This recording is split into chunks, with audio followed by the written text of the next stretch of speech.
Saudara mahasiswa, kita berjumpa kembali dalam mata kuliah metodologi penelitian. Penelitian terapan lebih berfungsi untuk mencari solusi tentang masalah-masalah tertentu. Karena tujuan utama penelitian terapan adalah pemecahan masalah, sehingga penelitian dapat dimanfaatkan untuk kepentingan manusia baik secara individu, kelompok maupun untuk keperluan industri atau politik, dan bukan untuk wawasan keilmuan semata. Namun di dalam konteks penelitian terapan ini, penelitian yang menguji manfaat dari teori-teori ilmiah serta mengetahui hubungan empiris dan analisis dalam bidang-bidang tertentu. Implikasi dari penelitian terapan dinyatakan dalam rumusan bersifat umum, bukan rekomendasi berupa tindakan langsung. Setelah sejumlah studi dipublikasikan dan dibicarakan dalam periode waktu tertentu, penguatan tersebut akan mempengaruhi cara berpikir dan persepsi para praktisi. Penelitian terapan lebih difokuskan pada pengetahuan teoritis dan praktis dalam bidang-bidang tertentu, bukan pengetahuan yang bersifat universal. Misalnya ya bidang kedokteran, bidang pendidikan, bidang teknologi pertanian, teknologi pangan, bidang pendidikan tinggi, pendidikan dasar, dan lain sebagainya. Nah, sementara yang terakhir adalah pendekatan penelitian evaluatif.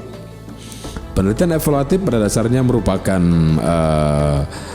bagian dari penelitian terapan, namun tujuannya dapat dibedakan dari penelitian terapan. Penelitian ini dimaksudkan untuk mengukur keberhasilan suatu program, ya. Penelitian ini sekali lagi diarahkan untuk menilai keberhasilan manfaat. Makna evaluatif tentu menunjukkan pada kata kerja yang menjelaskan sifat suatu kegiatan. Kata bendanya adalah evaluasi. Penelitian evaluasi menjelaskan adanya kegiatan penelitian yang bersifat mengevaluasi terhadap sesuatu. Melakukan evaluasi berarti menunjukkan kehati-hatian karena ingin mengetahui apakah implementasi program yang telah direncanakan sudah berjalan dengan benar dan sekaligus memberikan hasil sesuai dengan harapan. Nah, jika belum, bagaimana yang belum itu sesuai serta apa yang menjadi penyebabnya. Itu namanya adalah penelitian evaluatif. Sahabat pembelajar, kalau kita mempelajari lebih dalam, penelitian evaluatif harus memiliki ciri-ciri. Yang pertama adalah proses kegiatan penelitian tidak menyimpang dari kaidah-kaidah yang berlaku bagi penelitian ilmiah pada umumnya.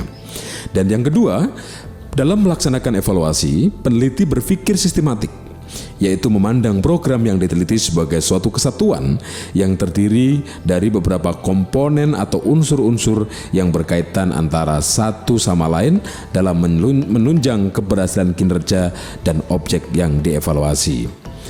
Sobat mahasiswa, itulah satu sajian tentang konteks ragam penelitian baru dari aspek penelitian dasar, penelitian terapan, dan juga penelitian evaluatif. Nanti kita akan bahas lebih dalam kaitannya dengan tipe-tipe penelitian. Kalau kita lihat dari pendekatannya, ada pendekatan kuantitatif dan pendekatan kualitatif. Selamat belajar dan terus berkarya.